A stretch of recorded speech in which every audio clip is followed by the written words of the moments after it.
ഇത് ginger bread മാൻ നമ്മുടെ ചെറുപ്പത്തിലൊന്നും ഇല്ലാതെ ഉള്ള ഒരു സംഭവമാണ്. ഇത് വെസ്റ്റേൺ ഇവിടെയൊക്കെ കൺട്രികളിലുള്ളതാണ്. ഇപ്പം ക്രിസ്മസിന് ഇതിനെ ഈ ജിഞ്ചർ ബ്രെഡ് മാനിനെ ഡെക്കറേറ്റ് ചെയ്യുന്ന ഒരു സംഭവമാണ് കേട്ടോ.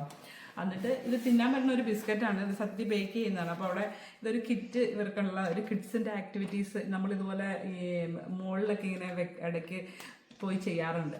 അപ്പോൾ ഞാൻ ഇവർക്ക് ക്രിസ്മസിന് ഇവിടെ ഹോളിഡേ ടൈമിൽ അപ്പോൾ ഇവർക്കൊരു ആക്ടിവിറ്റീസിന് വേണ്ടി മേടിച്ചാണ്. 2 കുക്കീസ് ഉണ്ട്, കുറച്ച് ഡെക്കറേഷൻ ഐറ്റംസും ഉണ്ട്. ഇവർ ഡെക്കറേറ്റ് ചെയ്ത് കഴിഞ്ഞിട്ട് ഇവർക്ക് തന്നെ കഴിക്കാം. അപ്പോൾ നമുക്ക് നോക്കിയാലോ ഇവരെങ്ങനെയാണ് ചെയ്യണതെന്ന്. ഓരോരുത്തരും അവനവൻ്റെ കലാവിരുത് കയ്യിലെടുക്കുവാണ് കേട്ടോ. അവരൊരു മോഡലൊക്കെ കൊടുത്തിട്ടുണ്ട്, പക്ഷേ അതിലൊന്നും പുള്ളിക്കാരൻ അവനവൻ്റെ ഇഷ്ടത്തിനനുസരിച്ചാണ് ഉണ്ടാക്കുന്നത്. ഇവ കണ്ടിരിക്കാൻ നമുക്ക് രസമുണ്ട് കേട്ടോ കാണാൻ. ഫൈനലായിട്ട് ഇത് ഉണ്ടാക്കി കഴിഞ്ഞപ്പോൾ ദേ ഒരാളുടെ ലുക്ക് ഇങ്ങനെയാണ്, അടുത്തയാളും. പിന്നെ ഒരാൾ ഇച്ചിരി എങ്ങനെ ചെയ്യുന്നു അങ്ങനെയാണ് അടുത്തയാളും കൂടെ കോപ്പി ചെയ്യുന്നത്.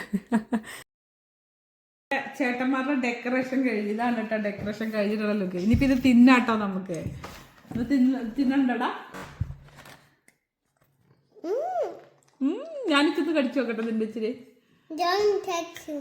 ഓക്കെ കണ്ടോ, കുറേ എടുക്കൽ ഇച്ചിരി എടുക്കാം. ഞാൻ ഒരു കൈ കടിക്കാം. ഓക്കെ,